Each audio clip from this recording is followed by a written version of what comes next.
अगर आप किसी संक्रमित व्यक्ति के संपर्क में आते हैं, नज़दीक आते हैं, तो आपको ये सावधान करता है। तो इससे आप सावधान रहकर, सतर्क रहकर अपना बचाव कर सकते हैं। इस संक्रामक बीमारी की कोई अभी वैक्सीन नहीं है, ना कोई एक दवा है, इसलिए सावधान रहना, सतर्क रहना, सावधानी के जो उपाय हैं उनको अमल में ला करके अपना बचाव करना ही सबसे अच्छा तरीका है। हाथ को बार बार साबुन पानी से साफ करते रहिए, जिससे कि आपके हाथ पर कोई वायरस न रहे। आपका हाथ साफ रहेगा तो हाथ से आपके मुंह, आँख, नाक के रास्ते वायरस आपके शरीर में प्रवेश नहीं कर पाएगा। और अपने मुंह और नाक को मास्क से ढक कर रखिए। अगर आप नहीं ढक कर रखते हैं तो आपको बाहर निकलने पर जुर्माना भी हो सकता है। अब जो जुर्माने की राशि है वो 500 रुपये कर दी गई है। हर बार आपको 500 रुपये का जुर्माना भरना पड़ सकता है, जबकि मास्क जो है वो मात्र आपको जो रीयूजेबल मास्क है, जिसको कि आप रोज़ प्रयोग में ला सकते हैं, वो भी आपको 10 रुपये में मिल जाता है। उसको धो करके साफ़ करिए और साफ़ मास्क जो है उसका इस्तेमाल करिए। आपके पास मास्क अगर नहीं है तो अपने मुंह और नाक को गमछे से ढकिए। गांव देहात के आप रहने वाले हैं, आपके पास गमछा है, गमछे से ढकिए, रुमाल से बंद ढकिए, दुपट्टे से ढकिए, लेकिन मुंह और नाक को ढक कर रखिए। खास करके जो अभी मौसम आया है, बारिश के मौसम में जो वातावरण में आर्द्रता बढ़ जाती है, ह्यूमिडिटी बढ़ जाती है, और इसमें जब हम बातचीत भी करते हैं, पहले तो हम कहते थे कि छींकने खांसने से ड्रॉपलेट निकल रहे हैं, अभी बातचीत करने से भी ड्रॉपलेट निकलते हैं, और उससे अगर संक्रमित व्यक्ति के पास आप जाते हैं तो उससे आप संक्रमित हो सकते हैं। इसलिए अपने मुंह और नाक को ढक कर रखिए और लोगों से 2 गज की दूरी मेंटेन करिए। किसी के पास भी जाइए तो ये मानते हुए कि हो सकता है, क्या पता वो संक्रमित हो, तो उससे कम से कम 6 फीट की दूरी रखिए, जिससे कि उसके मुंह से, नाक से जो ड्रॉपलेट को निकले तो आप तक पहुंच ही ना पाए। और अपने मुंह और नाक को मास्क से ढक कर रखिए, जिससे कि आपके भीतर वायरस का प्रवेश न हो। सावधान रहेंगे, सतर्क रहेंगे तो संक्रमण से बचे रहेंगे। और संक्रमण की अगर जरा सा भी लक्षण लगे आपको तो बिल्कुल घबराइए नहीं, और न अपने अंदर को हीन भावना लाइए, न डरिए। तत्काल सामने आइए, अपनी जांच कराइए, और जांच करा करके अगर संक्रमित हैं तो कोविड हॉस्पिटल में आपका इलाज होगा। जांच की व्यवस्था, इलाज की व्यवस्था निःशुल्क है, और जो निजी अस्पताल भी बहुत सारे हैं जिनको भी अनुमति दे दी गई है कोविड के अस्पताल के रूप में चलाने के लिए, उसमें भुगतान करना पड़ता है। जैसा आपको बताया था, लखनऊ और गाज़ियाबाद में हम लोगों ने एक सेमी पेड फैसिलिटी की व्यवस्था भी प्रारंभ करवा दी है, जहां की जो लोग ज़्यादा सुविधाएं चाहते हैं वो थोड़ा भुगतान करके वो सुविधा प्राप्त कर सकते हैं। अन्य जनपदों के लिए भी ये व्यवस्था अतिशीघ्र प्रारंभ कर दी जाएगी। सर्वेलेंस के कार्य के अंतर्गत जो हम निरंतर कर रहे हैं, और सर्वेलेंस का कार्य आप जानते हैं कि ये जानकारी करने के लिए होता है कि कोई व्यक्ति, किसी में कोई लक्षण तो नहीं आ रहे हैं, कोई व्यक्ति किसी के जो कोविड धनात्मक व्यक्ति है उसके संपर्क में ना आया हो। अगर संपर्क में आया है, मान लीजिए कोई कोविड धनात्मक है, उसके घर वाले हैं या उसके जो मित्र हैं जो उनके संपर्क में आते हैं, उन लोगों के हमारे सर्वेलेंस टीम्स जो हैं उनकी पहचान करती हैं, और फिर उनके लक्षणों के आधार पर फिर उनका हम देखते हैं कि इनके सैंपल करवाना है या नहीं करवाना है, और उसी अनुसार फिर कार्रवाई आगे की जाती है। अब तक 30,366 कंटेनमेंट एरिया वर्क हुआ, इलाकों में यह कार्य हुआ है, और 1,73,089 टीम दिवस के माध्यम से 1,25,47,145 घरों का, जिसमें 6,39,50,402 लोग रहते हैं, इनका सर्वेलेंस को किया गया है। कोविड हेल्प डेस्क भी निरंतर बन रहे हैं, और लगभग 50,000 कोविड हेल्प डेस्क प्रदेश में स्थापित हो चुके हैं, और इनसे भी लोगों के स्क्रीनिंग में सहायता मिल रही है, ये उपयोगी सिद्ध हो रहे हैं। जो नॉन कोविड केयर है उस पर भी हमारा ध्यान है, और जो ये संचारी रोग माह चल रहा है, संचारी रोग के बारे में जागरूकता के लिए, तो उस पर भी हमारा ध्यान है। नॉन कोविड केयर के लिए आप जानते हैं प्रदेश के सभी जनपदों में 75 जनपदों में ट्रूनेट की मशीन लगाई गई है, ताकि अगर किसी के कोई सर्जरी होनी है आवश्यक, और अगर जरा सा भी संदेह हो कि यह व्यक्ति हॉटस्पॉट एरिया से आया है या किसी कोविड धनात्मक व्यक्ति के संपर्क में आया है, तो उसकी जांच करके देखा जा सके कि उसमें संक्रमण है अथवा नहीं है, और उसका आगे उसका इलाज किया जा सके। इसके लिए सभी जनपदों में ट्रूनेट मशीनें भी हमने लगवाया है। सरकार की ओर से ये सुविधा निःशुल्क उपलब्ध कराई गई है।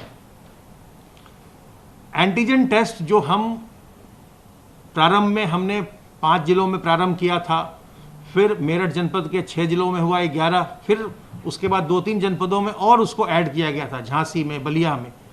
अब यह निर्णय लिया गया कि प्रदेश के सभी जनपदों में 75 जनपदों में एंटीजन टेस्ट को करवाया जाएगा, किट्स उपलब्ध करवाई जाएंगी, और जहां भी आवश्यकता होगी, जहां भी लक्षणात्मक व्यक्ति मिलेंगे जो डोर टू डोर सर्वे में मिले या अन्य प्रकार से मिले, उनकी जल्दी से जल्दी जांच हो सके, इसके लिए एंटीजन टेस्ट का उपयोग वहां भी किया, सभी जनपदों में किया जाएगा।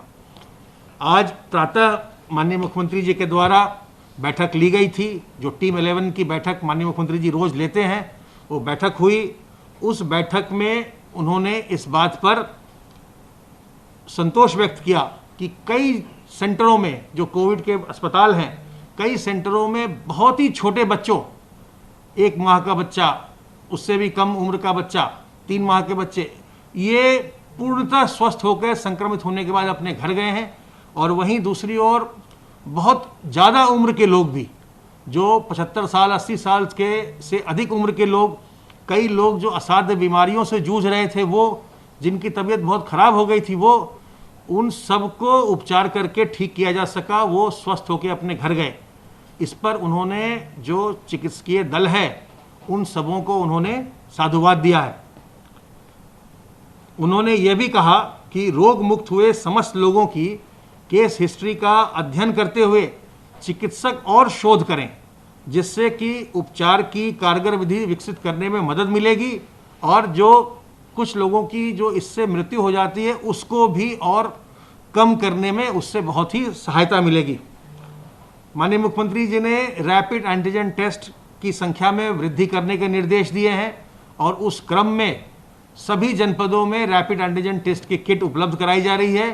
आज सभी जनपदों की जूम प्लेटफॉर्म पर सबकी ट्रेनिंग की जा रही है। पूरे 75 जनपदों की इस समय ट्रेनिंग चल रही है, ताकि वो कैसे इस टेस्ट को करना है उसको वो समझ करके उसको तत्काल प्रारंभ कर सकें। उन्होंने ये भी निर्देश दिए हैं कि जनपदों में एम्बुलेंस की व्यवस्था सुदृढ़ होनी चाहिए, और हर जनपद में एम्बुलेंस की यदि आवश्यकता हो तो उसको संख्या को भी बढ़ाया जाए। जनपद स्तर पर integrated command and control centre स्थापित किया जाए कोविड के लिए। कोविड के सभी पहलुओं पर त्वरित कार्रवाई करने के लिए, चाहे वो सर्वेलेंस की गतिविधि हो, चाहे वो जो कोविड धनात्मक व्यक्ति होते हैं उनको कोविड अस्पताल पहुंचाने की कार्रवाई हो, चाहे वो टेस्टिंग की कार्रवाई हो, चाहे वो कॉन्टैक्ट ट्रेसिंग की कार्रवाई हो, इन सभी पहलुओं को तत्परतापूर्वक सुनिश्चित करने के लिए उन्होंने निर्देश दिया है कि प्रत्येक जनपद में एक integrated Covid command and control centre स्थापित किया जाए, और इसके माध्यम से कोविड-19 की रोकथाम संबंधी सभी गतिविधियों की मॉनिटरिंग की जाए। यह कंट्रोल सेंटर जिलाधिकारी के ओवरऑल सुपरविजन में चलाया जाएगा। संक्रमण के प्रसार को नियंत्रित करने के लिए कॉन्टैक्ट ट्रेसिंग की कार्रवाई सुव्यवस्थित ढंग से की जाए।